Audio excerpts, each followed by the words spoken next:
उसकी वाइफ ने, सालू ने, उसकी मम्मी ने सब बहुत टॉर्चर करा। पुलिस वालों ने भी बहुत टॉर्चर करा उसको। सहारनपुर की थाना मंडी क्षेत्र के अंतर्गत बाबा लाल दास रोड धोबीघाट श्यामपुरी कॉलोनी निवासी 27 वर्षीय युवक सौरभ कुमार ने अपनी पत्नी के व्यवहार से परेशान होकर लगाई फांसी। जी हां, दरअसल आपको बता दें, ये मामला थाना मंडी क्षेत्र के अंतर्गत धोबीघाट श्यामपुरी कॉलोनी का है।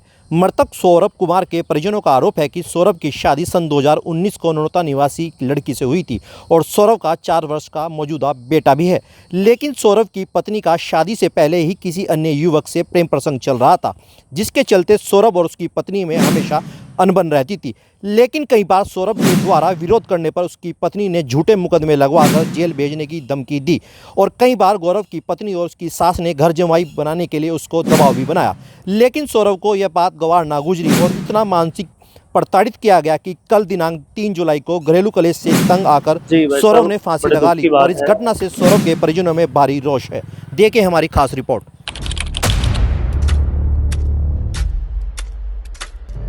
क्या नाम है आपका? रवि कुमार, श्यामपुरी धोबीघाट का रहने वाला हूँ। और मेरा भाई सौरभ जो अब नहीं रहा, उसकी वाइफ ने, सालू ने, उसकी मम्मी ने उसे बहुत टॉर्चर करा। पुलिस वालों ने भी बहुत टॉर्चर करा उसको, जो पैसे ही मांगे और पुलिस वालों ने भी उसे बहुत धमकियाँ दी और बहुत ज़्यादा टॉर्चर करा। वो आज बेचारा इस दुनिया में नहीं रहा। वो किस तरह की धमकी दी? पुलिस वालों ने गंदी गंदी गालियाँ दी, पुलिस वालों ने भी पैसे मांगे, उसकी कहीं भी सुनाई नहीं हुई। प्रशासन ने कहीं भी सुनाई नहीं करी उसकी। पुलिस वालों ने एक बार भी आगे ये नहीं कहा कि चलो छानबीन करें, मोहल्ले माज में भी एक बार नहीं आए। पति पत्नी के बीच किन चीजों को लेकर विवाद चल रहा था? क्या वजह है? उसका चक्कर चल रहा था किसी लड़के के साथ, उसकी रिकॉर्डिंग भी है, वीडियो भी है, उस लड़के की फोटो भी है। कैसी कार्रवाई चाहते हैं आप? हम तो यही चाहते हैं सख्त से सख्त सजा हो। उसकी माँ थी वहाँ पे लड़कों। जी, मेरा नाम प्रीति है, मैं सौरभ की बहन हूँ। कल मेरे भाई ने ऐसे फांसी लगा ली। वो उसकी घरवाली उसे पीड़ित कर रही थी 5 साल से, उसका अफेयर था, उसे मरवाने की धमकी दे रही थी। अगर तूने मेरी कॉल रिकॉर्डिंग खोली तो मैं तुझे जान से मरवा दूंगी। उसके चक्कर में गंदी रिकॉर्डिंग थी, जिस लड़के से वो बात करती थी। हाँ, उसे घर पे बुलाती थी, वो रात को उसके सामने ही बात करती थी खुलेआम। या अगर तूने मेरा पर्दा फाश करा तो मैं तुझे जान से मरवा दूंगी। हमें इंसाफ चाहिए, वो थाने में जानी चाहिए, वो गिरफ्तार होनी चाहिए यहाँ से जाने के लिए। क्या वो मुकदमा दर्ज हो चुके थाने में? उसने महिला थाने में रखा है केस। महिला थाने में हमारी कोई सुनवाई नहीं हुई। हम प्रशासन में भी गए, हमारे से पैसे मांगे गए कि पैसे दो वरना उस लड़की को कर लिया हो चुपचाप, वरना हम तुम्हें फांसी चढ़वा देंगे, तेरी बहनों को भी फांसी चढ़वा देंगे। भाई चुपचाप अपना चला जा, अब अपनी घरवाली को लिया, जिस तरह गलत चली उसे फिर आराम से रख ले। हमें ये कहा गया, वरना तुम्हें फांसी चढ़वा देंगे। हमारे भी पैतरे आते हैं चला। आशीष भाई, ये पूरा प्रकरण क्या है? लड़के ने आत्महत्या किया। जी भाई साहब, बड़े दुख की बात है। मैं आशीष सैनी, भारतीय किसान यूनियन क्रांति से प्रदेश अध्यक्ष, किसान मजदूर विंग से।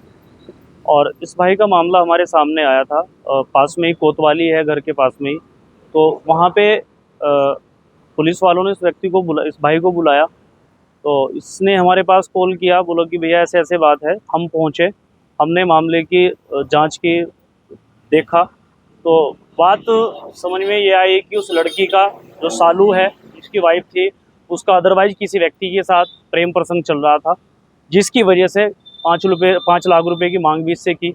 उस लड़की ने इसकी कॉल डिटेल्स भी हमारे पास है, कॉल रिकॉर्डिंग है। और परिवार से अलग कर दिया, घर वालों से अलग कर दिया, भाई बहन से अलग कर दिया, परिवार में दीवार खिंचवा दी। और फिर छोटा सा हिस्सा है ऊपर, उसमें भी दीवार करने की बात कर रही थी। चलो हम समझा के चले गए। उसके बाद में फिर उसने महिला थाने में केस डाल दिया। महिला थाने में हम गए, महिला थाने में हमारी कोई सुनवाई नहीं हुई, लड़के पक्ष की कोई सुनवाई नहीं हुई। लड़के को धमकाया गया, बोले कि तुम्हें जेल करवा देंगे। हमने कहा कि कोई बात नहीं, हम इस मामले को सॉर्ट आउट कर लेंगे और इस मामले को जैसे भी है सॉर्ट आउट हम करवा देंगे। तो तारीख थी, हम उसको वहाँ से 10-20 आदमी उसको समझा के बुझा के घर लेके आए। उसको 3 घंटे मैंने भाई साहब प्यार से समझाया बिठा के। मैंने कहा दीदी ऐसे नहीं करते, परिवार का मामला है, अपने परिवार में रहो बसो, कोई दिक्कत है परिवार वालों को बताओ, अपने परिवार में रहो, सो खुश रहो। तो केवल मेरे को ये बोला गया, मैंने यहाँ तक बोला कि आप क्या चाहते हो। उसने यही बात की, बोला कि बता देंगे हम, और ज़मीन बिकवा देंगे, इनकी घर बिकवा देंगे, इनको जेल करवा देंगे सौरभ को। और यहाँ तक मुझे भी धमकी दी गई कि पता निकलवा लेंगे तुम्हारा, कहाँ के हो तुम, वहीं से उठवा लेंगे। तो मेरा कहने का मतलब ये है कि कल प्रताड़ित होकर के सौरभ ने फांसी लगाई, और इसमें भी हमें डाउट है कि कहीं ना कहीं फांसी में डाउट हमें ये लग रहा है कि कहीं दूसरे ने कुछ कृत्य ना किया हो। इसकी भी जांच होनी चाहिए, और पुलिस प्रशासन पूरी तरीके से जांच करे, ईमानदारी के साथ जांच करे। और हमारी केवल एक ही मांग है कि कड़ी से कड़ी, दोषी को कड़ी से कड़ी सजा हो। जो लड़की है वो भी लड़की की माँ है, वो भी पूरी लड़की की माँ की सह है, उसको भी पूरी सजा होनी चाहिए। और उसके साथ में जो व्यक्ति लगा हुआ है, जिससे उसका प्रेम प्रसंग चल रहा है, अफेयर चल रहा है, उसको भी सजा। साथ में ही वहाँ पे पड़ोस में ही कोई व्यक्ति है, उसका कुछ अटैचमेंट है। और मैं ये कहना चाहूँगा, सरकार से भी मेरी गुहार है कि ऐसी महिलाओं ने जो डंगनी बन करके मेरे समाज के अंदर, मेरे क्षेत्र के अंदर, पूरे देश के अंदर ये पनप रही हैं, कि इन्होंने कानून का दुरुपयोग, जो कानून दिए हुए हैं इनकी सुरक्षा के लिए, उन कानूनों का दुरुपयोग करके एक पुरुष परिवार को प्रताड़ित किया जा रहा है। और रोजाना कहीं ना कहीं मामले सामने ऐसे आते हैं, किसी ने फांसी लगा ली, किसी ने जहर खा लिया, तो कोई किसी के साथ भाग गई। ये रुकना चाहिए, और शासन, प्रशासन, सरकार इसके ऊपर कड़ी से कड़ी कार्रवाई करे, और इस जो दोषी हैं उनको जेल हो। हमारी यही मांग है।